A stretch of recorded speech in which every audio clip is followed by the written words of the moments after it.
اللہ الرحمن الرحیم۔ یکم محرم الحرام کی صبح تھی۔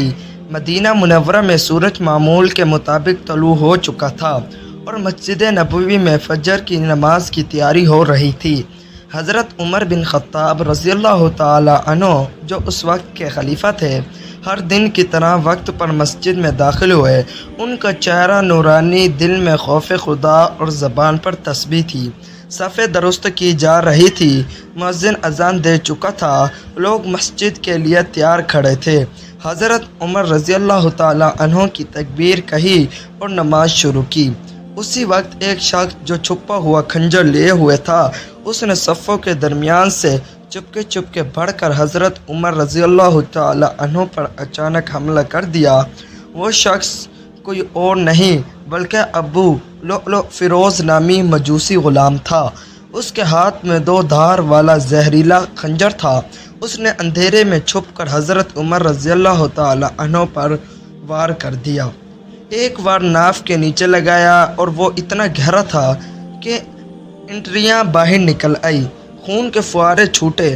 صحابہ کرام گھبرا گئے، لیکن حضرت عمر رضی اللہ تعالی عنہ نے فرمایا، نماز مکمل کرو، اسلام کی بنیاد نماز ہے۔ وہ زمین پر گر پڑے، مگر ان کے لبوں پر صرف اللہ کا نام تھا۔ جب لوگوں نے حملہ ور کو پکڑنے کی کوشش کی تو وہ پاگلوں کی طرح صفوں میں گھوم کر مزید 7 لوگوں کو زخمی کرنے لگا اور آخرکار خود کو بھی خنجر مار کر خودکشی کر لی۔ حضرت عمر رضی اللہ تعالی عنہ کو فوراً ان کے گھر پہنچایا گیا۔ خون بہہ رہا تھا۔ طبیب آیا، دودھ پلایا گیا۔ دودھ زخم سے باہر آ گیا۔ سمجھ گئے کہ اب وقت قریب ہے۔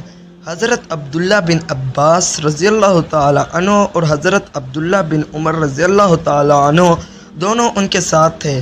لوگ روتے رہے، صحابہ پریشان، مدینہ غم میں ڈوبا ہوا۔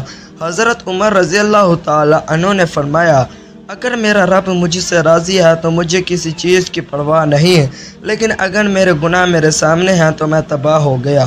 انہوں نے اپنے بیٹے سے فرمایا، جاؤ حضرت عائشہ کے پاس، ان سے کہو عمر اجازت مانگتا ہے کہ اسے نبی کریم خاتم النبیین صلی اللہ علیہ وسلم اور حضرت ابوبکر رضی اللہ تعالی عنہ کے پہلو میں دفن کیا جائے۔ حضرت عائشہ رضی اللہ تعالی عنہ نے فرمایا، میں نے یہ جگہ اپنے لیے رکھی تھی، لیکن آج عمر رضی اللہ تعالی عنہ کو اپنے اوپر ترجیح دیتی ہوں۔ یہ سن کر حضرت عمر رضی اللہ تعالی عنہ کی آنکھوں سے آنسو بہنے لگے۔ 3 دن تک وہ زخمی حالت میں رہے۔ یکم محرم الحرام کا دن تھا جب حضرت عمر فاروق رضی اللہ تعالی عنہ نے اس دنیا سے پردہ فرمایا۔ ان کا جسد مبارک اسی جگہ دفن ہوا جہاں نبی کریم صلی اللہ علیہ وسلم اور حضرت ابوبکر رضی اللہ تعالی عنہ آرام فرما رہے ہیں۔ وہ عمر رضی اللہ تعالی عنہ جس نے اپنے خلافت میں عدل کی مثالیں قائم کی، راتوں کو گلیوں میں گشت کیا، مظلوم کی داد رسی کی، آخرکار اللہ کے دربار میں سرخرو ہو گیا۔ ایک آواز آتی ہے، اسلام کا قافلہ آج ایک عظیم ستون سے محروم ہو گیا، مگر عمر رضی اللہ تعالی عنہ زندہ ہے۔ اپنے عدل، انصاف اور قربانی کی حضرت عمر فاروق رضی اللہ تعالی عنہ کے انتقال کی خبر پورے مدینہ میں پھیل گئی۔ ہر چہرہ غم سے سیاہ ہو چکا تھا، ہر آنکھ میں آنسو تھے۔ جن کے سروں پر یتیموں کا سایہ تھا، وہ تڑپ اٹھے کہ اب ان کا باپ جیسا خلیفہ دنیا میں نہیں رہا۔ صحابہ کرام رضی اللہ تعالی عنہ کی آنکھیں بند تھیں، مگر آنسو بہہ رہے تھے جیسے کسی نے مدینے کی روح چھین لی ہو۔ حضرت علی رضی اللہ تعالی عنہ نے فرمایا، عمر رضی اللہ تعالی عنہ کے بعد خلافت کا بوجھ کوئی نہیں اٹھا سکتا۔ میں نے عمر جیسا شخص نہیں دیکھا۔